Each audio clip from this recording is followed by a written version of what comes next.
नमस्कार माझ्या गोड आणि खवय्या मंडळीनं. मी तेजू आणि आज आपण बोलणार आहोत त्या दोन जादुई गोष्टींबद्दल ज्यांच्याशिवाय रविवार अपूर्णच असतो. चिकन बिर्याणी आणि कोशिंबीर. खरं सांगू का, बिर्याणी म्हणजे एकदम आत्म्याचा उत्सव. कांदा, मसाले, चिकन, भात सगळं एकत्र शिजतं तेव्हा असं वाटतं की हेच तर खरं टीमवर्क. कारण एकट्या भाताने काही होत नाही, एकटं चिकनही थोडं हरवतं, पण दोघं एकत्र आली की वा, जग जिंकून आलं.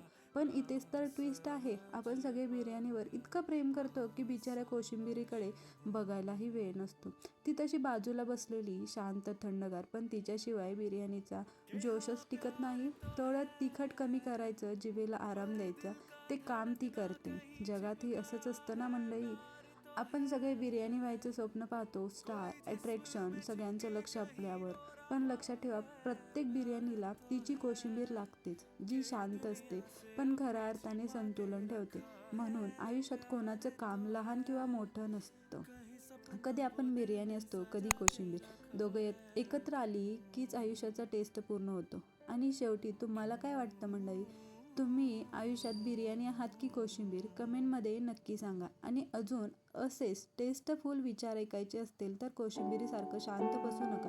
पटकन सबस्क्राईब करा आणि चव वाढवा आमच्या